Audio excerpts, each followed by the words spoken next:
Hello and welcome to WNHH Radio's Dateline New Haven. I'm your host, Paul Bass, inviting you to look behind the headlines on the stories that make the Elm City tick. Len Fasano has spent his life making Elm City and our state tick, currently as the Republican leader of the state Senate. He's a New Haven native, grew up in New Haven, in Westville, and he now is, since 2002, he's represented North Haven, East Haven in the state Senate. He's here in the studio to catch up. Thanks for coming back to WNHH, Len. It's always a pleasure to have you. Paul, thank you for having me. And I got to include Wallingford and Durham in that list of towns. Oh, that's a big district. It's a very wide, long district, yes. Okay, so Len, lately you've been in the news in New Haven itself. Yes. And I got to ask you one question. You had some bravery coming in here. What do you got against our mayor, Tony Harp? Nothing whatsoever. Look, I like Tony Harp as a person. I served with her in the Senate, worked with her on some things in the Senate.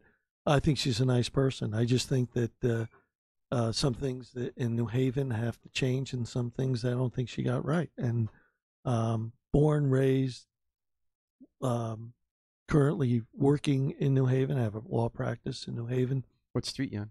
Orange Street, right up the street from you. Oh, I didn't know that. Okay. Yeah, right off exit 3 What kind of there. law you do? Well, not as much as I'd like to with the politics, but I do a lot more researching. I don't go to court that much anymore because of the legislature. It's very tough to do that. I used to do a lot of zoning. Can't really do that at night anymore. So I do some research and back up and with my guys and determine what needs to be done in the firm and kind of like help them out in certain areas. Okay. So, Len, you've gone to, now that doesn't usually happen, that a legislator who doesn't represent an area issues press releases attacking the mayor of that area. So you've had two press releases in recent weeks that were pretty harsh, calling out Mayor Tony Harp by name. So you issued a press release. The first one was after we had over 100 overdoses in the green in the course of 2 days. And when those overdoses started happening, you issued a release about how disturbing and heartbreaking the event was, and the painful, ugly reality, as you called it, about drug abuse we have to work together to combat.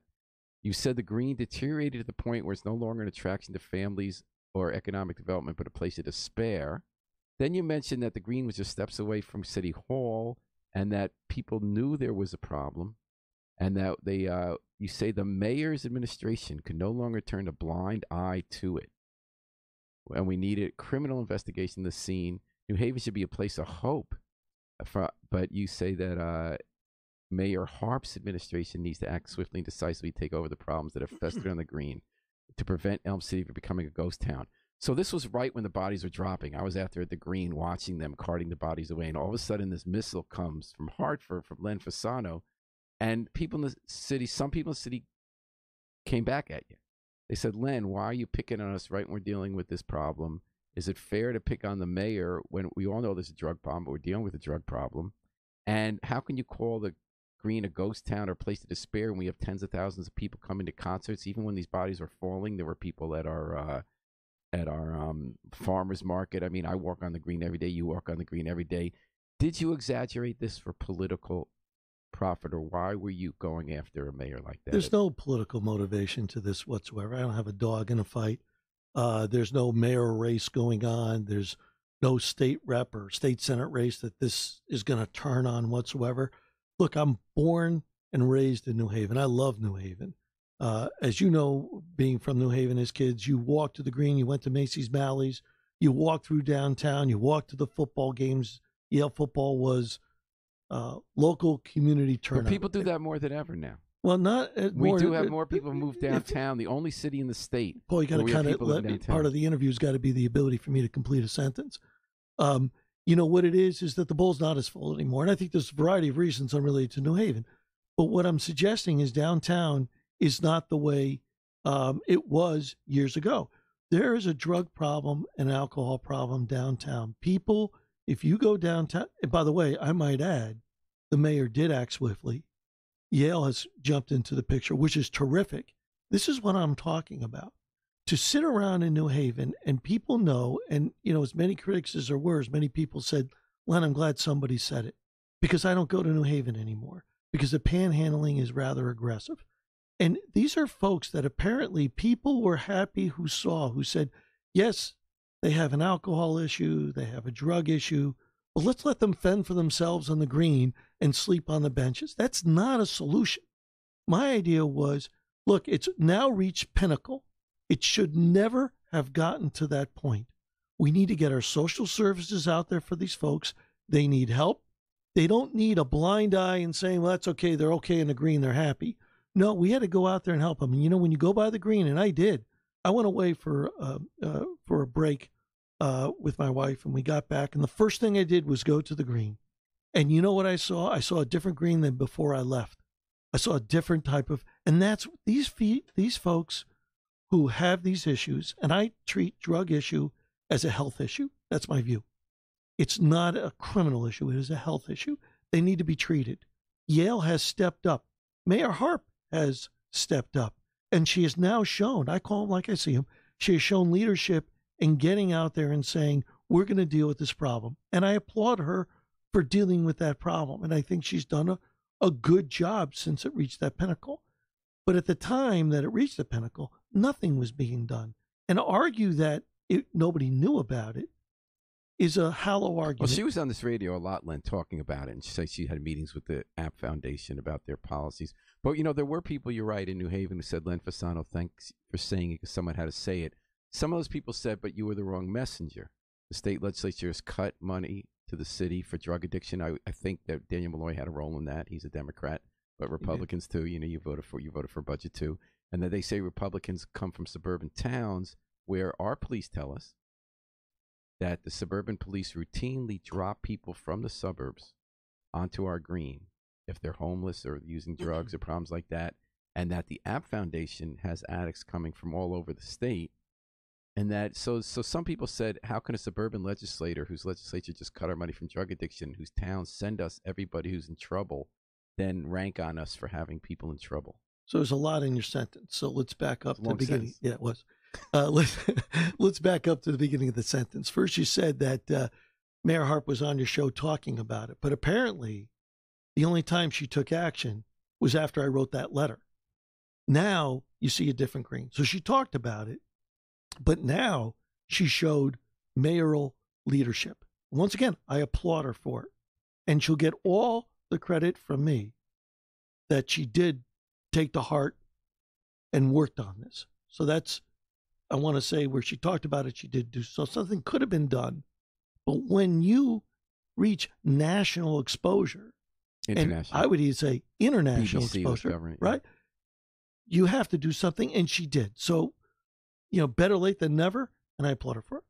Number two, the reason why a suburban legislator spoke is I don't consider myself a suburban legislator. I think you had put that in an article. I am as much an urban legislator as Senator Looney is. And I say that because I was born and raised in New Haven. I work in New Haven. I come to New Haven virtually every single day. So I know about New Haven as well as any other legislator. In fact, the legislators at the Capitol consider me a New Haven legislator when it comes to bills and items because I vote in favor of them, because I believe the strength of our state is dependent upon the strength of our cities. New Haven, Hartford, Bridgeport. We need to do better with our cities because that is what our state is going to be known for. Secondly, I think a reason why people say urban legislator, because when you have sort of one party rule and that's what you have, you're not going to get a Senator Looney be critical of Mayor Harp. You're not going to get any other senator or rep to be critical of the mayor of the same party. It just won't happen in reality of politics. So I wasn't going to put a blind eye to it. There's no political advantage. I'm not running for mayor of New Haven or any place. This was about trying to say we need to look at this. We need to help these people, number one, and we need to do better. Now, for money in New Haven, as Senator Looney, I'm not getting into that separate fight about how much their aid was. I think you had some very good points about that. Okay. I deliberately didn't raise that. There was a whole argument about whether you were responsible for cutting aid beyond, and other towns put into their budgets not expecting the money. But there was an issue of, and it's just not just Fasano, it's about the legislature and Governor Malloy cut money for the community health, the CMHC, the community health center that deals with addicts. That we, in general, there were cutbacks to DSS, the social services, and DMIS, Department of Mental Health and Addiction Services. So the city's started feeling like, why are we getting dumped on by a leader in Hartford when they're not sending us as much money to deal with the problem? So let me say this. I believe very strongly in social services. In fact, I will tell you that at the table during budget negotiations, I protected social service for the elderly, social service for mental health, social service for disabled adults, to the point that one of the leaders, and I won't say who, on the other side of the aisle said, "You sound like a Democrat." And the answer is because you can't do cuts across the board. That's not fair. We need to have social services to help those who cannot help themselves. And I even argue that the opioid epidemic is out of control, whether you're in the cities or suburbs, doesn't matter, it's out of control. And if you cut mental health and drug addiction services, you are crippling this state. And as I said, I fought very hard for it. Now, Governor Malloy did make the cuts. We preserved it. We, as a legislature, Republican Democrats, preserved quite a bit of it, and I put some back after Governor Malloy made the cuts. And I would argue that at the table, I was the most vociferous in these because I honestly believe it in my heart and soul. We need social services. If you're going to prioritize stuff, social services, in my view, is a high priority in our budget. Everybody needs the help.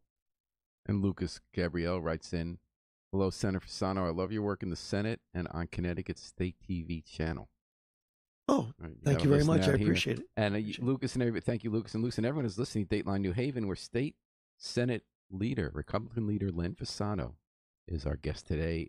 Now, Len, I guess you're both called President Pro Tem. That was part of the power sharing agreement because there was a tie vote in the Senate last year, right? That's correct. So there's like a Republican president and a Democratic president. No, Senator Looney is the president of the Senate. Oh. Because the tie-breaking vote goes to the lieutenant governor, right, who was Democrat, at least for now. And Senator Looney was gracious enough to say, we're going to name you Republican president of the Senate, Republican president of the Senate, just to distinguish that there was a tie. But Senator Looney is the president of the Senate. And we did a previous show with the two of you here, right, showing that the two parties can get together at a time of partisan strife that we saw just most recently at the hearings yesterday for Brett Kavanaugh, the Supreme Court Justice nominee. We had that interview, Len, before this most recent session. Was there still that comedy? Was there still, or was it comedy? But that's the same question. There was. Senator Looney and I, when we did your show, talked about the fact that we were going to work together. And I would say for the first time in the history of the state of Connecticut, we put back-to-back bipartisan budgets. That's the first time in history in the state of Connecticut, back-to-back.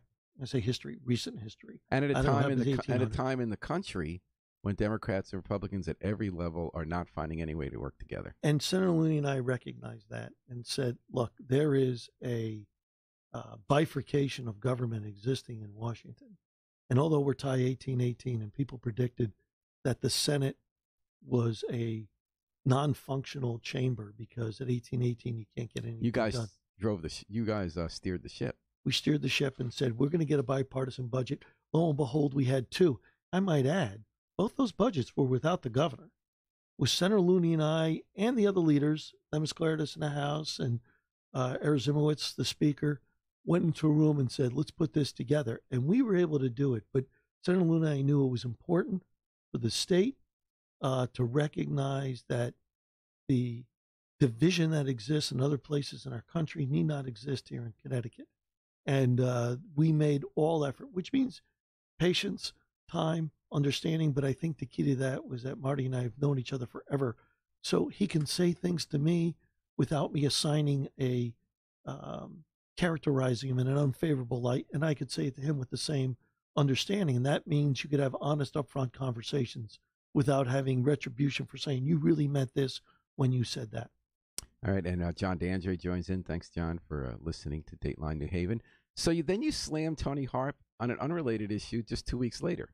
You issued a press release from your Senate office attacking her because of an article that she ordered uniforms for her, it was a little unusual, for her mayoral staff, and that money temporarily came out of a fire department uniform budget where they get it cheaper and it was going to be reimbursed. And you really came after her. You issued a statement said, this speaks volumes about Mayor Harp's priorities. Taxpayers should be furious throughout the state. She says the overdoses on the green were the fault of Republicans. Now she buys outfits for her city hall staff. It's preposterous. We deserve better than this. You cannot make this stuff up.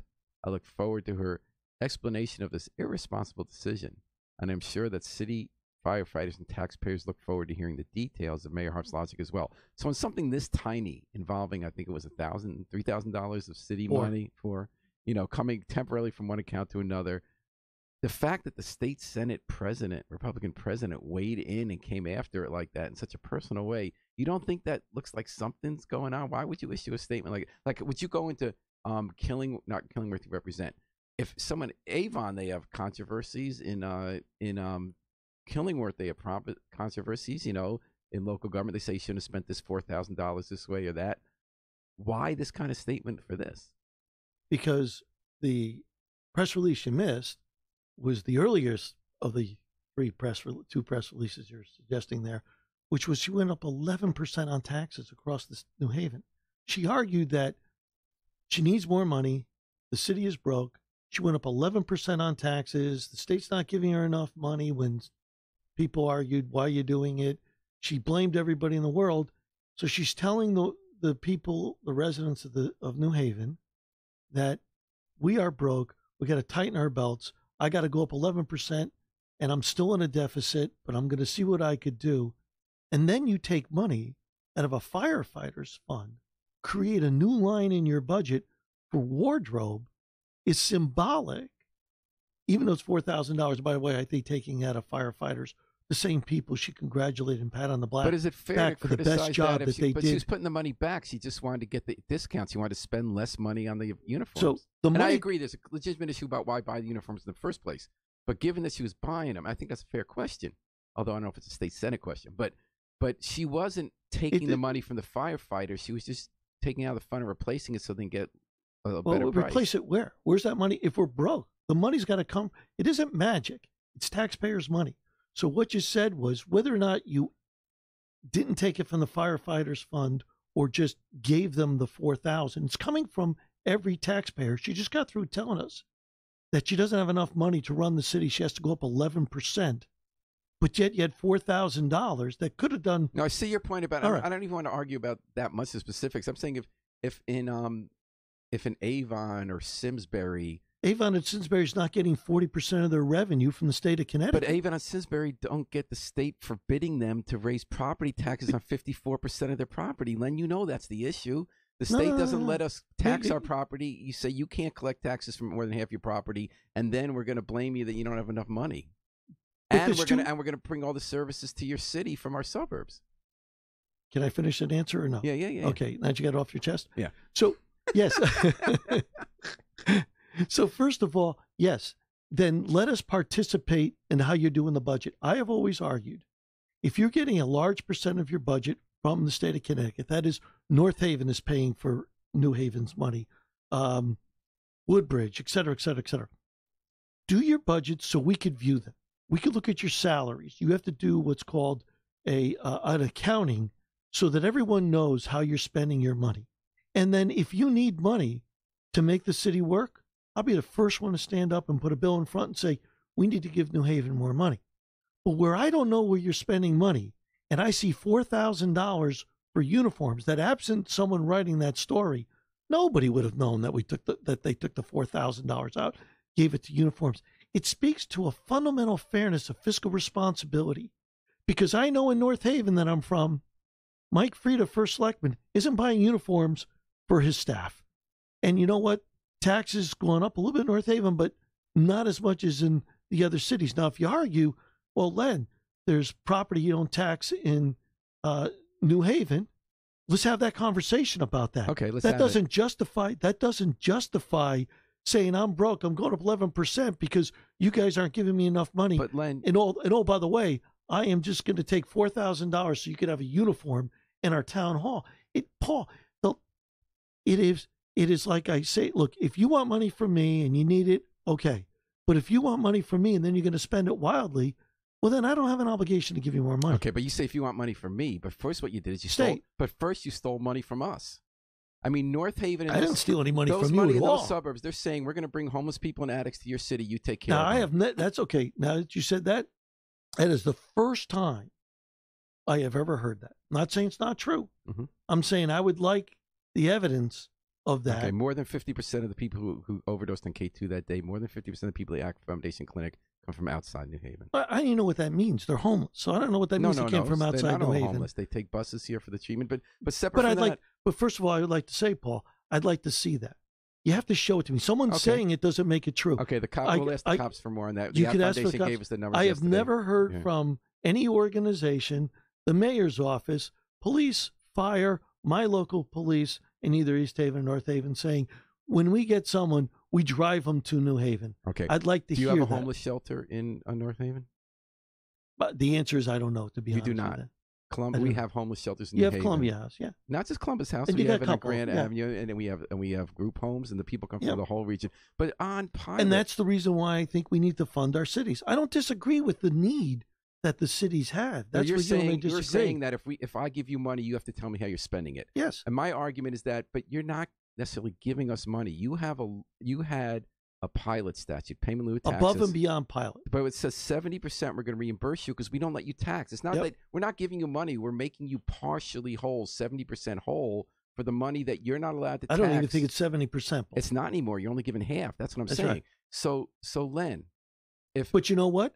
But that's because, by the way, I might add, for the last 40 years, the chambers, 2 years in the last 40 years, it's been controlled by Democrats, the budgets. So if you're not getting your pilot, don't look at me. You got to get someone else in this chair who ran the budgets, like a Tony Harp, who was chairman of appropriations for all those years, and including in Malloy years.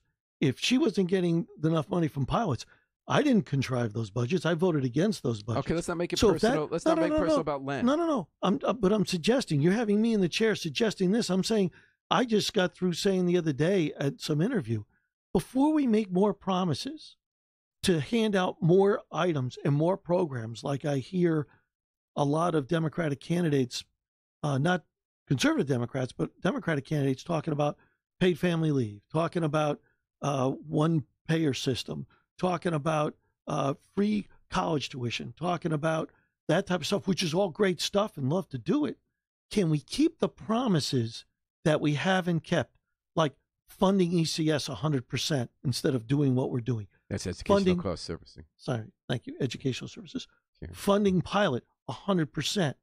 But what people like to do is make promises to get elected, knowing they're not going to fulfill them. And I think we have a moral and ethical obligation to fund pilot to the true 70% and to fund education before we start going into other services. Okay, before we get to questions, thank everybody for these questions coming in. We're going to get to them in a minute. The Len, taking this separate from Democrat, Republicans, you had a very good point about Democrats who were running the budget when we didn't get our full pilot funding, although I would argue that's because suburbs have too much power in Hartford, but we can deal another time. Because you're numerically they had a supermajority during Rel years. Yeah, but the Democrats weren't urban controlled. There were still the suburban Democrats who defected and voted with you on the budget last time. For the first time in history that ever happened. You cannot name another time that happened, at least in the 16 years I've been there. Okay, but Len, all I'm saying is that separate from Len Fasano, separate from Republicans, Democrats, you're saying North Haven and the suburbs are paying for New Haven, so we should know how you spend the money. That looks the opposite from our end. From our end, we're paying for North Haven and the suburbs because while those towns get to have lower tax rates because the state allows them to tax all their property, but they don't allow New Haven to tax 54% of its property. And then when the state legislature, and I agree, it's not just Republicans, and you agreed on pilot, they said we're going to reimburse you for 70% of that lost revenue, but only do half of that. And we have regional services like healthcare services, homeless services, those don't have. So people from those towns end up getting the help here. So we feel the opposite. I see from the suburbs, feel like, we're sending you all these millions of dollars. At least how are you going to spend it? You're going to spend $4,000 on uniforms when you say you have no money? From us, we're talking about tens of millions of dollars a year that we're cheated and that we're subsidizing how the region gets its entertainment, its healthcare, its social services met, and the state won't let us raise the money. So that's why it looks the opposite from a city. So let me push back a little bit on that. North Haven has Quinnipiac University. They're not paying taxes. North Haven has a lot of Yale buildings out there. They're not paying taxes. So we fall under the same gamut. For every dollar that we send to, every dollar North Haven sends to Connecticut, I think they get back less than 10 cents. For every dollar New Haven sends to Connecticut, I think they get back 80 cents. But again, don't hold me to that. I'll but send North you the Haven actual doesn't have figures. anywhere near 54% of its property tax exempt, even with Yale and Quinnipiac. But if I may, I have argued to you that pilot needs to be. Yeah, we agreed on that. So we agreed on that. That solves your first problem. I've also argued that there are certain services that New Haven has that North Haven doesn't have, that North Haven should, through this washing of money, reimburse New Haven for. You have a jail system. We don't. You know what? We should pay for that jail system. You have homeless shelters. Apparently we don't. You know what? We should contribute to that. I don't have a problem with that.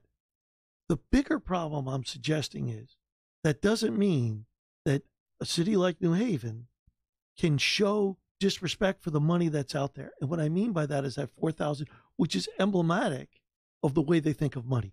Sounds like a small amount, but you know what, Paul? I don't know what goes on every single day. I don't think you do. I don't know where all this money goes. But I'll tell you, when you talk to local community leaders, they're frustrated in that the money that goes to Hartford for community activities doesn't always reach dollar for dollar to those communities. Those are the things we need to do. I think, as I said, the strength of Hartford, New Haven, and Bridgeport is going to be how Connecticut is going to get strong. And I believe in our cities, but I believe it has to be done in a intelligent, fiscal, prudent manner. I don't want to deny New Haven anything it needs to be a better city for people to live, work, be educated, and move on in life. That's what I believe in my heart and soul. And you're hearing that belief from State Senator Len Fasano, who grew up in New Haven, represents North Haven, Wallingford, I couldn't read my own writing. East Haven and Durham. East Haven and Durham in the state legislature. He's the Republican Senate president. Some people have been writing in. Macy Andahar, and I'm very sorry if I messed up your name. You're so courageous, Len Fasano. What about the lead the city got federally funded, but is not helping the inner city? It's helping Yale. I have to, since we wrote those articles, I guess I'm going to have to agree with you on that one. New Haven being run like Cuba. Len, we love you. Who else they wrote? Why aren't we getting services inside the Hill where drugs are running like organized crime from politicians and cops? You know, can I just interrupt for a second? I will tell you this other thing. You know, it is so sad that we are not doing enough, particularly in Hartford and parts of New Haven, but particularly in Hartford, with this gun violence and the gangs and the murders that are happening. And, you know, when there's a shooting at a business or a school, every national politician and local jump on every airwave and television cameras, the Blumenthal emergency. Oh, it's tragic. And it is a tragedy. But I think over the weekend, 3 minorities were killed. It's either 3 or 2 were killed. One was severely injured. I don't know what happened. Where's the outrage for those neighborhoods? Where was this? Hartford. Oh, Hartford. Where's the outrage for this stuff? Yeah. New Haven, we've actually kind of cut the crime a lot. Let me tell you, New Haven has done a great job with it. A great job with it. Wait, but isn't New Haven the city of despair and the ghost town? Just because you don't have people who are being shot like in Hartford doesn't mean that you're not. You could attract more business. I'll tell you what, when I walked up and down the street, the biggest complaint I have is from the restaurant folks is, look, it's great. Yale's here, so forth and so on activity. But the panhandling and what people have to do to get here is not a very good, healthy environment. And that's really not the issue to me, as much as it is there are people in the green who need help. And turning a blind eye and say, look, we're just giving them a tent and a place to live on the bench is not doing our job socially or morally, in my view. And if we need to put more money into those services, I will put it in the budget. That's how strongly I believe in it. We can't lose people in generations. Well, anyway, you can't lose people in generations to this. All right. And we got a question from Lucas Gabrielle. Alice, you've been in the program. Alice, that's a program from United Way to help people in need. It's been around since 2010. It helps families who are in poverty. Not sure if you or your friends have heard of the program or been on it. Do you have any connection to Alice? I have heard of Alice, but I'm not. That isn't one of the groups that have met with me, but I do know the name. All right. And now Alex Taubes asked, are you going to debate your opponent? So you have an opponent, Len. You've been in the legislature. You've been first elected in 2002, 16 years. Yeah. And now you are getting a challenge from, what's this woman's name? Ailey McKean. Ailey McKean, and she's from? Wallingford. And she's in a union family. So Labor is targeting Republicans this year because this is a big year at the legislature. I mean, we don't know, right, whether at the end of this election, which party's going to control the House, which party's going to control the Senate, and obviously which party's going to control the governor's mansion. I mean, that's true in any election, but it's really true now, correct or not? Yes.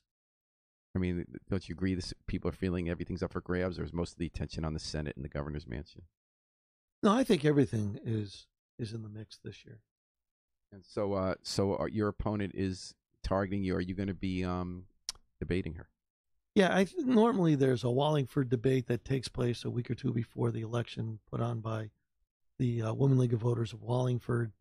North Haven does a North Haven local access debate in studio. East Haven did and didn't, so I don't remember where they are anymore with respect to that. East Haven local access. There's a chamber debate, I think, October 9th. I may not have So that is your date, answer, you've already said yes to one or two, and you're fully expecting to participate in each of the towns in a debate? Yes. I mean, the ones that have contacted me and showed me the forum of the debate, I'm more than happy to participate. It can't be free-for-all debates because those just don't make any sense. What's a free-for-all debate? Well, you just say, okay, we're going to have this room, and then people are just going to ask questions off the floor, and that's not an organized type of thing. That could turn, and there's not much of a benefit. You need to have a moderator, questions that are posed to the candidates. I think that's a structured debate that I'm more than happy to participate in. Okay, Macy Andujar, who wrote in those other complimentary comments, did say here that she called your office, asked for a meeting, and sent an email, but received no response. So if your staff looks at the Facebook Live video, you'll see her contact info if they want to reach her. Well, if she's listening, my cell phone number is 203-640-4176. Feel free to give me a call or text me, and I'll get back to you. So 640? 4176 203. So that's unusual. A politician gives out his personal cell phone. That's really your personal cell phone? Yeah. Like if you're asleep at 2 in the morning, she can wake you up? No. Okay, you have it turned off like me. It's downstairs. It's downstairs. But if you're at a baseball game, yeah, you know, Macy might be able to get you in the I third will tell inning. you that I give my cell phone number out to people, and there hasn't been anybody who's abused it. They still go through my office, but if they need something quick or haven't heard back, well, I'm open. More than happy. Kind of old school. Yeah, I mean, look, it is what it is. That's who you are. But people have great ideas out there, and if they want to sit and talk, I'll sit and talk to them. So one thing they're going to be talking to you about in those debates is collective bargaining, right? You gave me a heads up on that. That unions are saying that the Republicans are against collective bargaining because, I mean, your candidates have been calling for getting rid of the CBAC deal, CBAC being the coalition of state unions where they gave concessions in return for not having, 2 more years before you can even reconsider their benefits or their contract, right? Well, and you guys want to undo that. 4 years of no layoffs. 4 years of no layoffs. Which goes into 2 years of the new governor, Republican or Democrat. And then the CBAC deal negotiated doesn't end until 2027. So it's a 10-year deal. For the terms of the, and they feel they gave back a lot. The Republicans felt not enough was given back. And now Stefanowski, your candidate for governor, is saying he wants to use maybe the Janus ruling to stay at the U.S. Supreme Court to force this all to be reopened. Well, the Janus ruling just said that whether you're a member of a union or not, you don't have to pay the union. Government union. Yes, yeah. You don't have to pay the dues. It's an optional thing. Yeah, how do you feel about that, about free lunch? Because I thought Republicans don't like free I don't think lunches. It's free lunch. I mean, the federal government doesn't have union dues, and yet a requirement for union dues. The post office, for example, one of the biggest unions around, so they survive. So I'm not sure but you do get the argument, right, on the other side. I get the argument. The argument is, here we are getting a contract for you, so you're getting more money, you're getting more benefits. We already can't use your dues for political activity, which was the first target. Yep. So why, if we're there getting you that money, should you have other people paying for that? It's sort of like not taking the vaccine but not getting sick as everybody else takes the vaccine. Yeah, right. So as I said, the federal government doesn't have the requirement. They're functioning just fine. I think people who feel that the union's done a good job for them will probably pay. But there's other people who feel what the issue came down was First Amendment rights. I'm giving There's you been money. A real expanded definition of First Amendment in the last few years. Corporations are people. They supposedly have First Amendment rights according to the Supreme Court. So on this, it was that I am paying a union dues where they're giving a message I don't believe in, Why should I be forced to pay for that message? So a commercial transaction so becomes First Amendment. Whatever that issue was, that was the issue that was in front of the Supreme Court. So, it is what it is, and that's now law until something else happens. But getting back to the whole union thing, I believe in collective bargaining. I do. Not my opponent, because I don't think that's fair to put her in the bucket.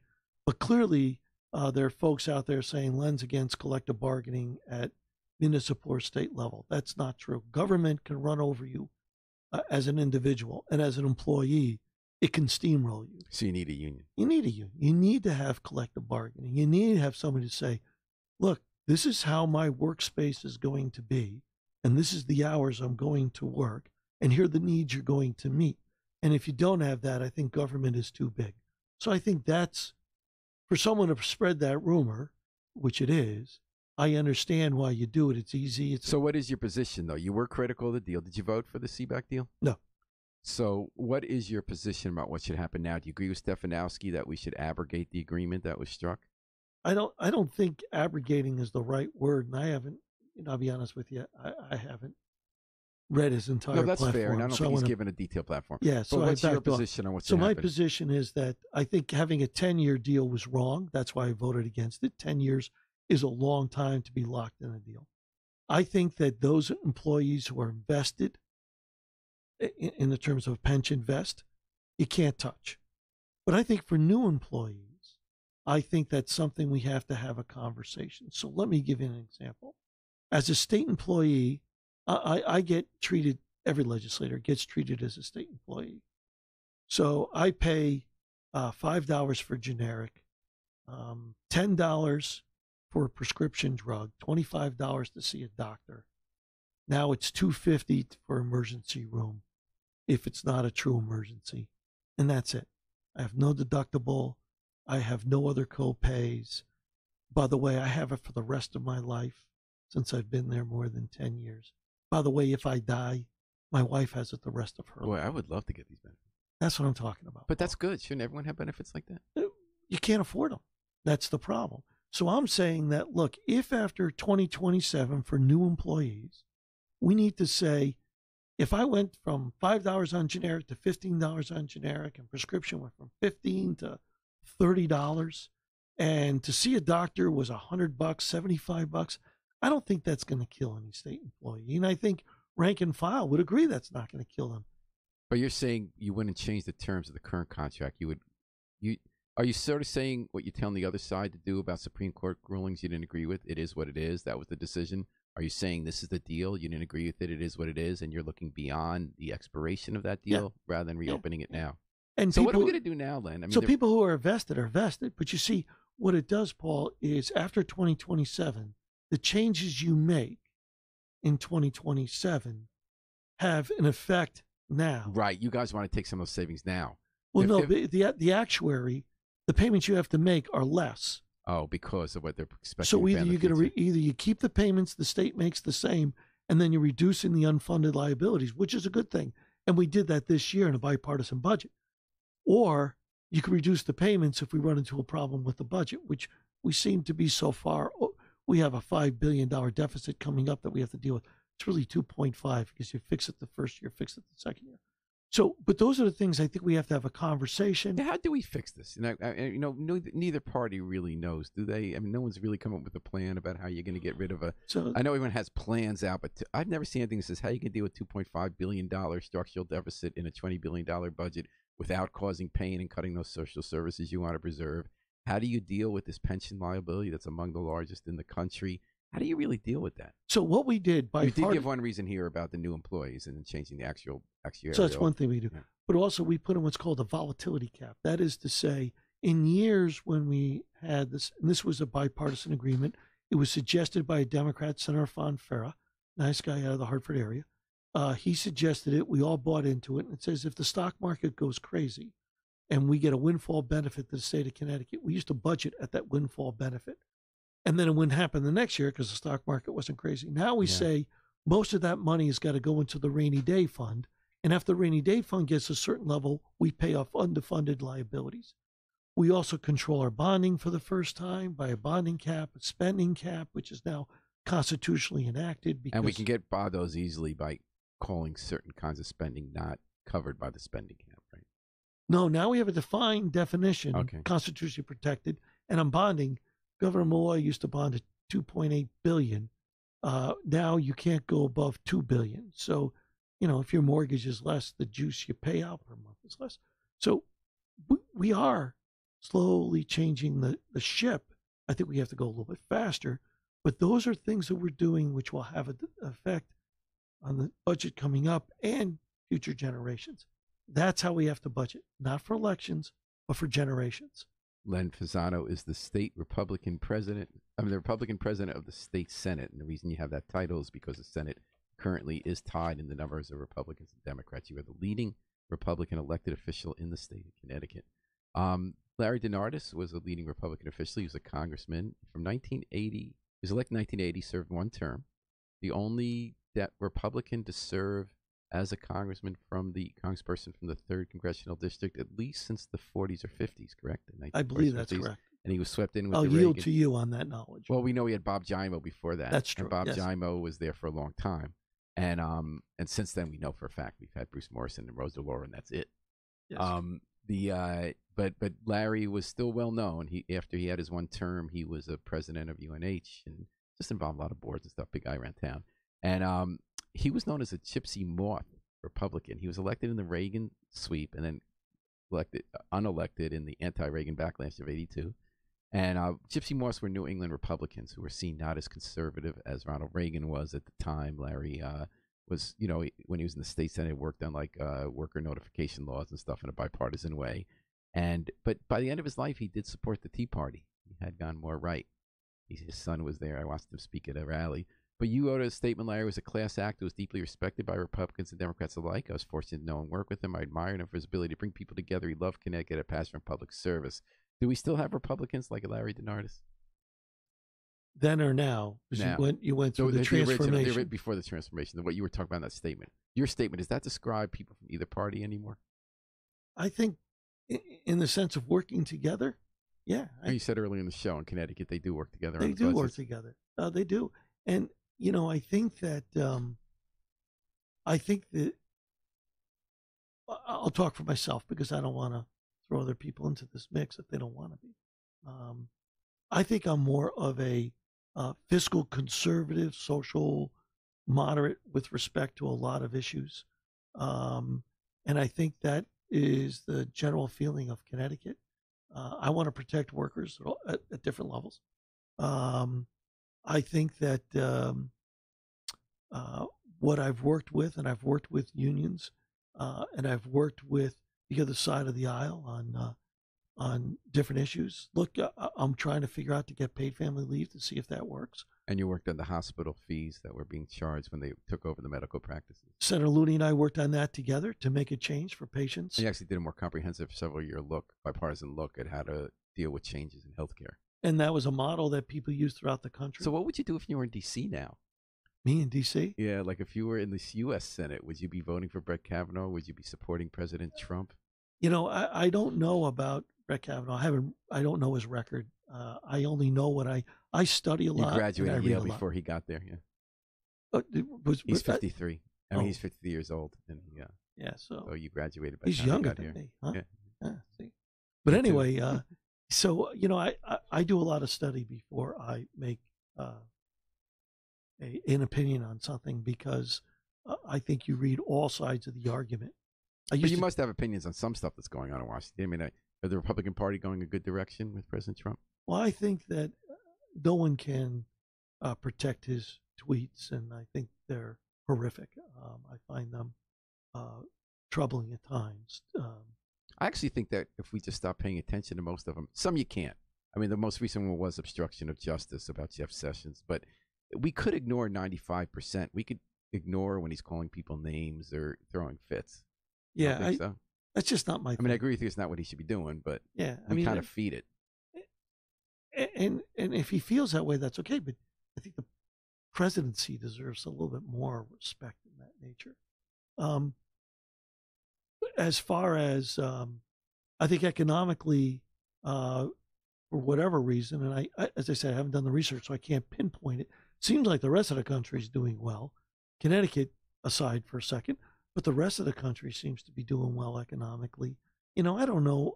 What I read is what I read, but I haven't studied all the other issues that are out there because I'm not voting on it. No one's asking my opinion on it from D.C. I've never talked to their administration. They've never called me up. Trump is a big factor in this election, as is Dan Malloy. I'm hearing Republicans say the word Dan Malloy as much as they can in this campaign because they think he's unpopular. He is unpopular. They want the Democrats associated with that in the election. And Democrats every day are saying the word Trump because they feel he's unpopular in Connecticut and they want to brand the Republicans with that. You are running against someone, you told me, from Indivisible, which is the group that grew up because of the Trump election, to fight in local elections, to defeat Republicans. How do you see that playing out in November? Are the voters going to be thinking more about Trump when they go in the booth or Dan Malloy? It's interesting. I think that the question comes maybe gubernatorial more than anything else. Yeah. Do they hate Trump more or hate Malloy more? What do you think? I think people recognize that this is about the state of Connecticut. And the question is whether or not you want to continue the policies of Governor Malloy. And if you want to change that way of thinking, you have to change the party affiliation at the top of the ticket. I've been listening to a little bit of commercials. I really don't know either one of these plans from either side. Getting rid of the property tax that Lamont says, based upon what he put out in terms of how he's going to pay for it, those numbers don't add up. And I wrote an article about getting rid of the income tax. Oh, I don't think you could get rid of the income tax. But I'd rather have someone at the helm whose mindset is to get rid of the income tax as someone at the helm whose mindset is, I need to raise taxes. Those are two different sort of commanders in chief. I hear the music in the background. It's okay. So I think those are two different commanders in chief. So you want someone to aspire to get rid of the income tax. Whether you can actually get rid of it or not, I don't know. As if someone who's going to aspire to increase taxes. Those are two different trends of thought. Len Fasano, I love when you come on WNHH. Oh, thank you for having me. A little bit, and I love hearing what you got to say. I appreciate it. Thank you for having me. New Haven born, New Haven raised, Len Fasano, mixing it up with people in our city here, running for re-election as the top Republican office holder, though that might change depending on the outcome of the gubernatorial election this year in the state of Connecticut. Thanks for listening today. Thanks for your comments, folks. Got as many as I could. Again, apologies from Macy if I butchered your name and the pronunciation. We're going to thanks to Len Fasano for coming in. We're going to take it out with the Afro-Semitic Experience performing I Wish I Knew How It Would Feel to Be Free from the group CD A Plea for Peace. Now, we know what it's like to be free. We just got to remember to book our flight. Fly free with us all day and all night long here at WNHH, New Haven's home for community radio.